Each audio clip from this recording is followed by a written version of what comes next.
Good morning, everyone. I'm glad you're here. I'm glad you can join me. I like traveling around China, especially, some things people don't often think about is the beautiful natural landscape in China, which is something to behold.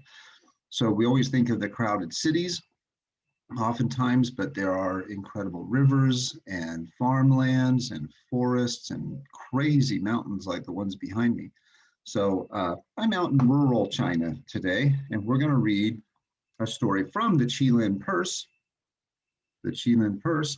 And we are on I believe it's our eighth or seventh story. Um, yep, it's our eighth story. There are 9 stories. This is the eighth one. This one's called The Miracle Doctor. The Miracle Doctor. Okay, that's what we're going to read right now. Let's get into it right now. All right, so The Miracle Doctor. About 1800 years ago, 1,800 years ago, there lived in China a doctor named Hua Tou. Using medicines he made from herbs, Hua Tou had saved thousands of people who were dying of incurable diseases. He was known as the Miracle Doctor. One hot and humid day, Hua Tou was traveling on the road and came across a man wailing beside a cart, crying. Hua Tou walked up to the man, put his hand on his shoulder, and asked, "Tako, what is the matter?" "I've been struck by disaster," said the tearful man. "My daughter and I were on our way to visit some relatives when she suddenly became ill. There she is lying in the cart. She is dead. I am sure she is dead." "Let me look at her," said Hua Tou. He gently lifted the cloth that covered the girl's face and examined her eyes. Then he felt her pulse. "Be of good cheer," he said to the man. "Your daughter is not dead. I can bring her back to consciousness." Hua Tou took an acupuncture needle from his sack, pushed it deftly into the girl's scalp, and drew it out immediately. Then he broke a branch from a tree, stuck it into the ground, and said to the man, "When the shadow of the stick becomes 1 qi long, your daughter will awaken." Then he gathered up his things and continued on his way. The man sat on the side of the road and waited anxiously. When the shadow of the stick became 1 qi long, the girl opened her eyes. "Where am I, father? My child?" "You almost died," said the man. "Fortunately, a doctor came by and saved your life." "A doctor? Where is he?" The girl's eyes followed her father's hand as he pointed to a small figure in the distance, moving farther and farther away. "It must be the Miracle Doctor," she said. A few days later, in a tavern on the hill of a lonely road, Hua Tou was having a cup of coffee. I'm sorry, a cup of tea. Tea. 2 men sitting at a table in a corner were drinking heavily. One of them, who was in a military uniform, took out a coin from his purse, tossed it on the table, and said to the tavern keeper, "Hey, fellow, bring me another bottle of wine." "I am sorry, sir," said the tavern keeper. "I am afraid that you have had too much to drink. Besides, I have only 1 bottle left, and I would like to save it for another customer." "I'll drink and I'll pay," said the man. "But if you don't bring me the wine, you are not going to have a shop anymore." The tavern keeper paled. Without another word, he brought the last bottle of wine over to the table. The doctor saw everything. He picked up his walking stick, strode to the table where the 2 men were sitting, and before the man in uniform had a chance to touch the bottle, he smashed it into pieces. "Listen," he said to the man, "if you cherish your life, stay away from wine. You are seriously ill. If you stop drinking, you may have 3 more months to live. If you continue to drink, you will be dead in 3 days." He picked up his sack and walked out of the tavern, leaving the 2 men stunned. The man in military uniform seemed to have sobered up a bit. He rose and said to his companions, let's get out of here. As the two walked out, the man said, this crazy old man said that I am sick. Do I look like someone who is sick? I am strong to prove what he said. He marched a few steps, but his legs shook and he collapsed. 3 months later, Hua To was on the road again. As he neared a small town, he saw a young girl running toward him. When she reached him, she fell on her knees and said, Miracle Doctor, I am so glad I found you. I have been trying to find you so I could thank you for saving my life. Are you sure I saved your life, my child? Said the doctor. I don't remember treating you at all. Of course you did, said the girl. My name is Lan Ying. 3 months ago, my father and I were going to visit our relatives. I fell ill on the road and almost died. Luckily, you came by and saved my life. Surely you remember now. Oh, now I do, said Hua To. I am so happy to see you well again. Where is your father, Lan Ying? He is having a drink. Would you care to join us? The girl pointed to a wine shop a few steps away. I would be glad to. The doctor followed the girl into the wine shop. But as soon as he saw the girl's father, a strange look appeared on his face. I am sorry, but I can't join you, Taco. For your own good, stay away from wine. He quickly turned around and walked away. The girl ran after him. Dr. Hua, is there anything wrong? Your father is seriously ill. He has a strange kind of disease that makes him allergic to wine. If he keeps on drinking, he will die very soon. Please do something, cried Lan Ying. You are the miracle doctor. You can treat any kind of disease. I am very sorry, Hua To replied, shaking his head. This is a deadly disease. So far, I have not found a cure for it. Please forgive me. And with a heavy heart, he went away. Hua To's wife was anxiously waiting for him at home. We are in trouble, she said. There is a military man waiting for you in the living room. He refuses to leave unless he sees you. As the doctor walked into the living room, the man rose and bowed deeply. Dr. Hua, I came to thank you for saving my life, he said. 3 months ago, you caught me drunk in a tavern, making a scene. You told me that I was terminally ill and I should stop drinking right away. I did not believe you, but then I collapsed right after you left. Fortunately, I sought treatment, and now I am cured. I came to thank you. Now I must go. Wait, said the doctor. I did not know there was a cure for this kind of disease. Can you tell me who treated you? I was lucky, the man replied. The tavern keeper told me that on Mount Lotus, a monk could treat this kind of disease. So I went up there, got 5 balls made from magic herbs, and was cured. He bowed and left. That night, Hua To could not sleep at all. The tearful face of Lan Ying kept appearing in his mind.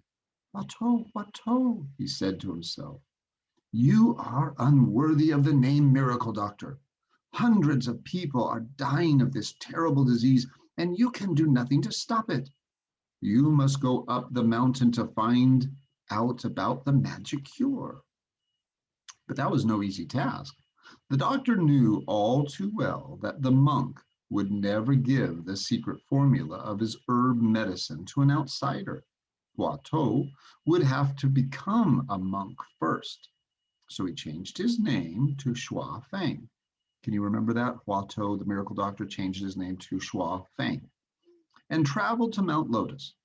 The temple where the monk lived was halfway up Mount Lotus. When the doctor reached it, he saw a long line of people waiting their turn to go in and see the monk. Many of them were carried either on the back of a relative or on a stretcher. When it was the doctor's turn, he walked into the temple and went straight up to the monk who was sitting on a cushion in front of the altar with his legs folded under his body. The doctor knelt down and began to say aloud, "Teacher, my name is Shuai Fang, and I am a homeless man. I have decided to let go all worldly desires and become a monk. Please allow me to be one of your disciples." The monk closed his eyes and said slowly, "Not everyone can reach the height of holiness and become a monk, Shuai Fang. I think we can use you only as a cleaning person. We will give you food and a place to sleep." So the doctor became a cleaning person. Every day he swept the grounds outside the temple, hoping for a chance to find out about the magic cure. But it was a closely guarded secret. The monk even denied that he used herbs to treat patients. "I am a monk, not a doctor," he said to his apprentices. "I don't believe in medicine. I heal people with the supernatural power I gained from years of prayer and sacrifice. Only the pure and the devout will be given such power." And yet every day, when the doctor was sweeping the grounds outside the temple, he noticed that after the patients had been seen by the monk, they would always leave the temple with 5 wax balls in their hands. The doctor knew that the secret was contained in those wax balls, but whenever he asked a patient to let him look at them, the monk's oldest apprentice, Big Brother, that was his name, Big Brother would yell at him, "Don't stand there like that. Go back to work." The doctor wasn't making any progress. The monk had a younger apprentice known as Little Brother. So you have Big Brother and Little Brother, who was more friendly. Every morning he would climb up to the top of the mountain and collect herbs. Several times the doctor offered to go with him, but Little Brother would always say, "No, you can't come with me. Teacher does not want anyone to know the kind of herbs I collect for him." The doctor knew there was a special room in the south wing of the temple, but no one except the monk and Big Brother was allowed to go there. Every night after the apprentices and the doctor had gone to bed, the monk would lock himself in the room for hours. One night, the doctor tried to find out what the monk was doing. Thinking that the 2 apprentices were in bed, he quietly made his way to the south wing. From the shadow on the window paper, he could see that the monk was stirring something in a pot on a stove. He smelled herbs, but could not tell exactly what they were. As he stood there, he felt a hand grabbing his shoulder. It was Big Brother's. "What are you doing, Shuai Fang?" Big Brother demanded. "How dare you come here? Go back to bed." Without uttering a word, the doctor obeyed. A month passed. Hua Tuo had still not learned the secret of the magic cure. But one day an opportunity came. The monk happened to be out for a visit, and his 2 apprentices were seeing patients inside the temple. As the doctor was sweeping the ground outside, he was surprised to see Lan Yang coming out of the temple with 5 wax balls in her hand. Behind her trudged a man carrying her father on his back. The doctor went up to Lan Yang and drew her aside. "Lan Yang," he said softly. Lan Yang was surprised. "What are you doing here, Dr. Hua?" "Hush, don't call me doctor," he said in a low voice. "People here know me only as a cleaning person. I came to find out the secret of the magic cure. I need your help. Please lend me one of the wax balls you have in your hand. I want to find out the ingredients in the medicine. Then I can make one exactly like this and return it to you." Lan Ying hesitated. "I can't take the risk," she said.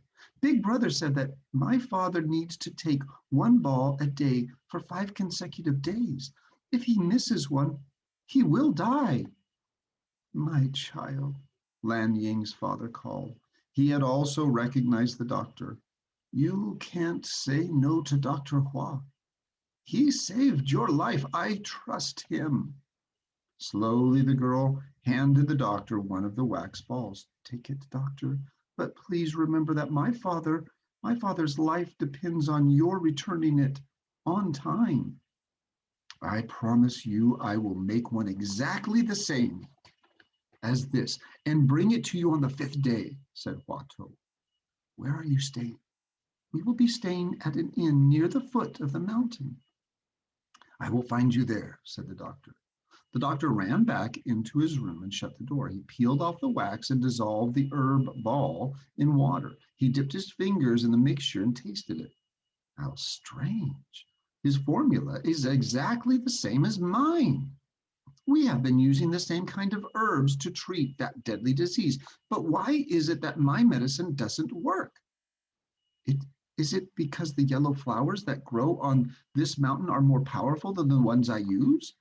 Suddenly the door flew open and Big Brother walked in. He snatched the bowl from the doctor's hands and looked at it. So you came to steal the formula. You thief, he cried. Get out. He spilled the medicine on the ground. The doctor had no choice but to pick up his things and leave. Little Brother, who had now become his friend, followed him sadly. Handing him a bunch of yellow flowers, he said, Brother Shui, I am so sorry to see you go. Here are some herbs I gathered this morning. Take them with you. You may need them. The doctor thanked him and started to walk down the mountain. Just then he heard loud cries coming from the temple. Big Brother is possessed by the devil again, said Little Brother. Don't worry about him. You'd better be on your way before teacher gets back. But Hua Tuo rushed back into the temple. He saw Big Brother rolling on the floor, moaning.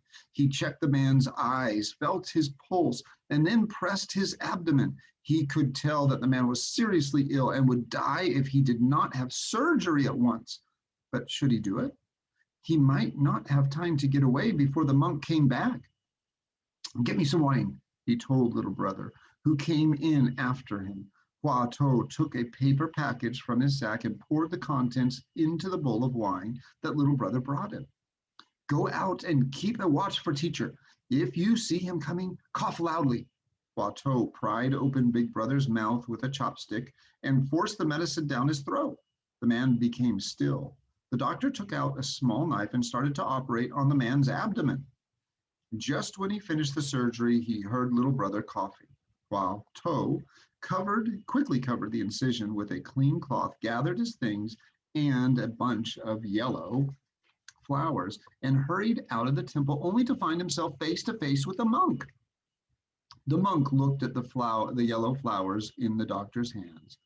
He snatched them away and said, So I was right. I have always suspected that you were a quack doctor, and you came here to steal my secret formula. Yes, I am a doctor, said Hua Tuo. Are you not one? Are you not treating patients with herbal medicine just as we doctors do? Why do you refuse to share your secret when you want to save lives? The monk looked angry. Leave at once, he ordered. Disheartened, the doctor started down the mountain. In the meantime, the monk walked into the temple and saw his big apprentice lying on the floor with a cloth covering his abdomen. Look, said Little Brother, Big Brother has opened his eyes. The monk took off the cloth and examined the incision. It was made perfectly. Only the hands of the most skillful doctor could have done that. He then picked up the bowl from the table, dipped his fingers into the medicine, and tasted it. Mafen-san, this is the special kind of anesthetic the miracle doctor Hua Tuo uses in surgery, and yet Shui Fang used it to save my apprentice's life. He must be the miracle doctor. Hua Tuo was moving slowly down the mountain. I have failed, he said to himself. Without the yellow flowers, he could not reproduce the medicine. What was he going to tell Lan Ying and her father when he saw them? How could he tell them that Lan Ying's father was going to die? Brother Shui Fang, Brother Shui Fang, Little Brother called, running after him. In his hands, he was holding a bag. Teacher told me to give you this to you. The doctor opened the bag and found a note inside. It read, blossoming yellow flowers in March, useless weeds in April. What did that mean? He put his hand in the bag and took out a bunch of dried yellow flowers. All of a sudden, he knew the secret was simple. The reason his medicine didn't work was because he had always used fresh yellow flowers collected in April when they were fully grown. The medicine had by then spread into the leaves and no longer remained in the roots. The monk was telling him that to cure the strange disease, he should use the dried roots of the yellow flowers that grew in March instead, because that was where the medicine was stored. The note in his hand held the secret of the cure for the deadly disease. He could hardly believe it. The miracle doctor followed the monk's instructions and made the medicine. He saved many people from that strange disease. And the first one he saved, of course, was Lan Ying's father. Okay, so there's that. The miracle doctor finally made peace with the monk, and together they were able to save more people's lives. Instead of keeping it a secret and being jealous or being suspicious of each other or being competitive, they decided to do something better. All right, so anyway, we will see you tomorrow for the last story, the 9th story. Then you get a chance to to write the 10th story. All right, take care. I'm going to go and find a nice little village restaurant to have some lunch. See you.